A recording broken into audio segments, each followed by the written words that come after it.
Hello everyone, welcome back in the new video.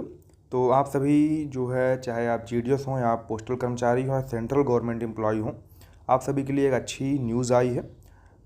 जो DA है जनवरी 2025 से वो फाइनलाइज हो चुका है।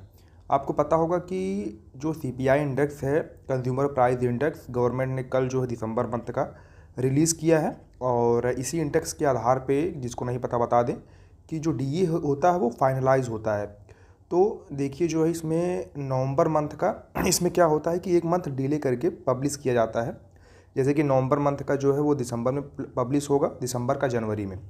तो लेकिन जनवरी लास्ट में ना पब्लिश होके फरवरी में पब्लिश किया, गवर्नमेंट ने डिले किया। इसमें देखिए जो नवंबर मंथ का सीपीआई इंडेक्स था वो 144.5 था, और दिसंबर मंथ का जो गवर्नमेंट ने रिलीज़ किया वो 143.7 है, यानी 0.8 जो है ये सीपीआई इंडेक्स कम हुआ है। और इसी के आधार पे हम जब डीए कैलकुलेटर में इसको डालेंगे सीपीआई इंडेक्स को, और जो है उसके बाद हमें फाइनल डीए पता चल जाएगा कितना परसेंट बढ़ा है। तो चलिए हम कैलकुलेटर से कैलकुलेट करते हैं कि कितना ज़्यादा डीए हमारा बढ़ा है।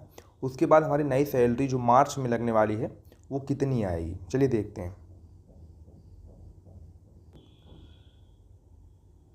तो यहाँ आप लोगों के सामने जो है सीपीआई का जो अखिल भारतीय उपभोक्ता सूचकांक होता है, या जिसको कंज्यूमर प्राइस इंडेक्स हम बोल सकते हैं, उसके आंकड़े हैं मंथ वाइज, यहाँ देख लीजिए। और उसके सामने जो है डीए कितना बढ़ा है वो है।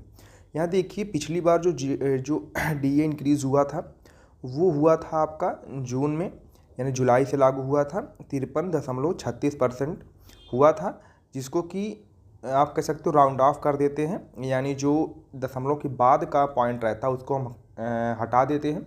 और 53% जो है ये डीए हमारा बढ़ा था। अब जब जो है दिसंबर में 143.7 पॉइंट हमारा सीपीआई इंडेक्स गया है, तो हमारा जो डीए कैलकुलेटर से कैलकुलेट करने पे आ रहा वो 55.99 है। अब देखिए यहाँ इस आंकड़े में बहुत बड़ा झोल दिख रहा है, कह सकते हो, क्योंकि अगर ये जो है पॉइंट मतलब 0.01 ज़्यादा होता तो ये हो जाता 56%, टोटल डीए फाइनलाइज हो जाता। और 53 + 3 मतलब 3% हमारा सीधे जो है वो डीए इंक्रीज़ हो जाता। लेकिन गवर्नमेंट ने क्या किया है, या जो भी कह सकते हो, कि इसको 0.01% कम रख के, अब अगर इसको जो नियम के अनुसार अगर हम कैलकुलेट करेंगे तो पॉइंट के बाद वाला जो है काउंट नहीं किया जाता, राउंड ऑफ करके सिर्फ इसको 55% बना दिया जाएगा। तो हो सकता है गवर्नमेंट सिर्फ 2% बढ़ाने के फिराक में हो, इसीलिए मतलब इतना कम जो है मार्जिन से इसको कम कर दिया है। और अगर हो सकता है गवर्नमेंट सिर्फ इसको 55% राउंड ऑफ करके कर देगी, तो हमारा जो डीए बढ़ेगा सिर्फ वो 2% बढ़ेगा। सोचने वाली बात है, इतनी महंगाई के दौर में हमारा जो महंगाई भत्ता 6 महीने में बढ़ रहा है वो सिर्फ 2% बढ़ रहा है। तो देखिए, लेकिन हो सकता है गवर्नमेंट इसको 56 भी कर सकती है, उसके ऊपर है। नेक्स्ट मंथ में पता चलेगा हमें, जब मार्च में ऑफिशियली अनाउंस होगा। तो देखने वाली बात है कि 2% बढ़ाते हैं कि 3%। अब इसी के हिसाब से आप अपने सैलरी में इंक्रीमेंट कर लीजिएगा। अगर आप जीडीएस हैं तो आपका बेसिक पे 10,000 होगा या 12,000, तो 200-300 बढ़ा लीजिएगा, इससे क्या ही फ़र्क पड़ने वाला है। और अगर आप सेंट्रल गवर्नमेंट एम्प्लॉय हैं तो अपने बेसिक सैलरी में, अगर आप एमटीएस हैं तो लेवल 1 के 1800 जो है अपग्रेड पे होगा। 18,000 में 3% बढ़ाएंगे तो लगभग 180 रुपया, या आप कह सकते हो 2% पे 360 रुपया, लगभग 500 के आसपास आपका इंक्रीमेंट होने वाला है।